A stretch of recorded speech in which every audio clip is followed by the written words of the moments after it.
Shalom Bapak Ibu Saudara. Renungan kita pagi hari ini mengenai Yefta, seorang pahlawan pada zaman hakim-hakim, di mana pada waktu itu Israel ditekan oleh bangsa Amon ya. Nah, kita harus lihat sebentar latar belakang Yefta ini. Yefta ini anak seorang perempuan sundal ya. Jadi bapaknya Gilead itu punya gundik, katakan seperti itu ya. Tapi dia juga punya istri-istri yang resmi dan punya anak-anak juga ya.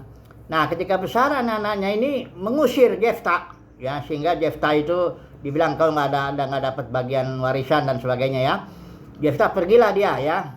Dia seorang yang tertolak dan dia gabung juga dengan petualang-petualang, katanya pergi merampok bersama-sama dengan dia. Jadi dia ini preman lah, katakan begitu ya. Karena dia tertolak dari keluarganya dan dia menjadi kumpulan perampok ya, bisa dibilang gitu. Tapi pada suatu saat itu bangsa Israel tertekan oleh bangsa Amon dan nggak mampu. Tapi Yefta ini walaupun dia seorang katakanlah preman, tapi dia emang ya gagah perkasa begitu ya dalam pertarungan, dalam ya berkelahi ya dia emang udah biasa ya, udah sehari-hari dia kerjain itu ya. Sehingga akhirnya tua-tua Gilead ini datang kepada Yefta, dia minta tolong ini biarlah engkau jadi panglima kami ya, engkau menjadi ketua kami ya, pokoknya engkau menjadi kepala lah gitu ya. Akhirnya Yefta setuju ya. Nah, tapi walaupun Yefta ini seorang katakanlah preman perampok begitu, tapi dia membawa perkara ini kepada Tuhan. Jadi kalau kita baca ya Hakim-Hakim 11 ini ayat 11 bagian bawah, tetapi Yefta membawa seluruh perkaranya itu ke hadapan Tuhan di Mispa. Jadi biarpun dia seorang perampok atau katakan petualang begitu ya, preman, tapi dia bawa juga persoalannya ketika dia harus diminta untuk berhadapan dengan bangsa Amon ya. Nah, dan Tuhan mendengarkan itu ya. Dikatakan di sini di ayat yang ke-29, lalu roh Tuhan menghinggapi Yefta. Ya, nanti kita akan bahas soal menghinggapi ini ya dalam konteks perjanjian lama. Roh Tuhan menghinggapi Yefta ya. Setelah itu dia berperang lah, intinya dia menang lah ya terhadap melawan bangsa Amon ya. Kemudian dia dengan gegabah dia berjanji ya bahwa pokoknya kalau misalnya Tuhan menyertai dia, orang atau apapun yang pertama keluar dari rumahnya itu akan dipersembahkan sebagai korban bakaran, katanya ya. Ini dia gegabahnya, dia ucapin begitu. Tahu setelah dia menang lawan bangsa Amon, dia pulang ke rumah. Yang keluar pertama kali dari rumahnya itu menyambut dia itu anaknya perempuan, satu-satunya lagi itu anaknya. Dan dia udah bernasar kepada Tuhan bahwa apapun yang keluar pertama kali dari rumahnya menyambut dia itu akan dia persembahkan sebagai korban bakaran. Waduh, dia di situ begitu ini dia menaan ya, bagaimana dia hancurlah hatinya ya. Di satu sisi dia nggak bisa melepaskan diri dari janjinya, nazarnya kepada Tuhan. Tapi di sisi lain ternyata yang harus dikorbankan sebagai korban bakaran itu anak kandungnya sendiri, satu-satunya ya. Tapi untungnya anaknya ini bilang, lakukan aja Pak, katanya, karena Tuhan sudah melepaskan, sudah membela sudah memakai engkau dan sebagainya lah, kata anak perempuannya. Nah, kemudian anak perempuannya minta katanya waktu 2 bulan untuk menangisi kegadisannya, katanya ya. Karena perempuan ini tidak akan kenal laki-laki ya. Nah, ada banyak penafsir yang menganggap bahwa anak perempuan Yefta itu tidak dikorbankan sebagaimana korban bakaran. Pada umumnya kalau korban bakaran kan ya dibunuh, dibakar ya kan begitu. Tapi kalau beberapa penafsir ini bilang bahwa perempuan ini jadi seorang yang tidak pernah mengenal laki-laki, kayaknya begitu ya.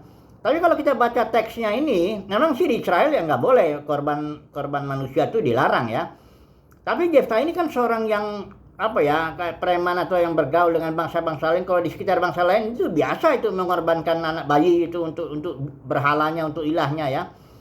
Dan kalau kita baca teksnya ini secara wajar aja ya, tafsiran yang wajar aja, nggak usah jauh-jauh lah kita mikir, maka benar-benarlah perempuan ini emang mati di tangan bapaknya, di tangan Yefta ya. Jadi ini satu kasus lah ya yang perlu kita belajar dari Yefta ini ya, dari kasus Yefta ya. Belajar itu artinya bisa melihat yang baiknya dan juga melihat yang buruknya, itu namanya belajar ya. Nah, tapi harus kita ingat bahwa Yefta ini di dalam Ibrani pasal 11 dia tetap sebagai pahlawan ya. apapun juga dia itu latar belakangnya, apa keputusannya, ya dia tetap pahlawan. Nah, mari kita belajar dulu satu yang baik lah dulu dari Yefta. Yefta ini apapun kondisinya dia atau apa semua, dia bawa perkaranya kepada Tuhan ya. Jadi orang yang dia nggak sebenarnya kalau dia mengandalkan dirinya sendiri ya dia preman, dia petualang, perampok, biasa dia berperang itu ya, bunuh orang tiap hari mungkin biasa. Tapi dia tetap bawa perkaranya ini kepada Tuhan sebelum dia melawan Bani Amon. Itu satu yang baiknya lah dari Yefta ini, sehingga dia dihinggapi oleh roh Tuhan ya. Dan dia berperang melawan Bani Amon dan menang. Kemudian yang buruknya, nah ini dia kita harus pelajari. Ini Yefta ini agak gegabah dengan mulutnya ya, keputusannya mendadak itu kan sebenarnya kan nggak perlu dia ngomong begitu. Pokoknya siapa yang keluar dari rumahku ku persembahkan korban bakaran, kan nggak harus dia bernazar begitu ya. Itu keputusan yang gegabah ya. Kok gimana kalau keluarnya nanti istrinya atau apanya, kan susah ya. Jadi ini kenapa kalau kita pikir kok Yefta ya menjadi orang yang gegabah apa ya, kalau dipikir latar belakangnya sih sebenarnya wajar aja. Pertama dia orang yang tertolak, dia orang yang dibuang katakan oleh keluarganya, dia orang yang sakit hati lah gitu ya. Udah gitu bergaul lah dengan preman-preman, petualang-petualang ya, merampok kan. Jadi memang terbiasa dia gegabah itu udah memang biasa ya. Nggak dipertimbangkan matang-matang lah ya, ngambil keputusan itu nggak matang-matang dia pertimbangkan. Dengan ceroboh dia ucapkan itu ya. Sehingga inilah dia yang kita mau belajar ya, bahwa orang yang tertolak ya, itu biasanya itu dia akan tidak bisa mengasihi dirinya sendiri dengan baik atau mengasihi orang, dan kecenderungannya ya gegabah ya, ceroboh ya. Kadang-kadang menjadi terikat dengan kebiasaan-kebiasaan buruk ya. Itu orang-orang yang tertolak cirinya begitu ya. Nah, Yefta ini memiliki salah satu ciri seperti itu ya. Nah, mari kita belajar dari sini. Sebenarnya dikatakan di sini roh Tuhan menghinggapi Yefta. Itu kalau konteks perjanjian lama, roh Tuhan itu hanya sebentar aja. Bisa dia hinggap, bisa dia pergi lagi. Dia hanya hinggap sementara selama orang itu mengerjakan tugas yang disuruh Tuhan. Ya. Beda dengan roh Tuhan yang konteks perjanjian baru, yang datang karena Yesus mati bangkit duduk sebelah kanan Bapa. Roh Tuhan yang Roh Kudus yang konteks perjanjian baru itu dia diam dalam diri kita selama-lamanya. Dan dia tugasnya bukan hanya memberikan kita karunia-karunia untuk memperlengkapi kita untuk melayani Tuhan, bukan itu aja. Justru yang terpenting roh itu adalah roh pemberi hayat. Kalau dalam Korintus itu dibilang life giving spirit, roh pemberi hayat, roh pemberi joy, hidup Kristus itu dia memberikan dalam batin kita terus ya. Dengan hidup Kristus itu kita bisa mengenal kasih Bapa, ya, kemuliaan Bapa, mengenal Bapa dengan benar lah. Nah, ini sangat butuh ya, orang yang tertolak. Kita semua sebenarnya tertolak lah sampai tingkat tertentu ya. Sebab kita hidup di dunia ini nggak ada orang yang mengasihi kita dengan sempurna. Orang tua kita pun nggak bisa dia mengasihi kita dengan sempurna. Barangkali kita orang yang tertolak juga dari keluarga ya, walaupun nggak sampai kayak Yefta diusir begitu ya. Tapi ketertolakan itu memberi dampak pada akhirnya ya, dan itu hanya bisa disembuhkan oleh kasih Bapa. Kalau pertama kali kita bertobat dan bertemu dengan Bapa begitu ya, kasihnya itulah yang akan menyembuhkan kita. Kita jadi nggak membenci diri, nggak menghukum diri, nggak punya kebiasaan buruk. Itu semuanya tuh gejala-gejala manifestasi ketertolakan itu ya. Nggak mengasihi diri. Makanya perintah itu kasihilah dirimu sendiri ya.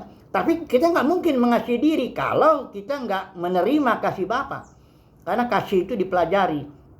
Jadi kita dalam konteks yang baru mengucap syukurlah bahwa Roh Kudus ya diam dalam diri kita terus menerus, dan dia kasih yang utama itu pekerjaannya justru memberikan hayat Kristus ya, memberikan kasih Bapa. Kita belajarlah hari lepas hari ya, kasih Bapa, bahwa Bapa mengasihi kita tanpa syarat.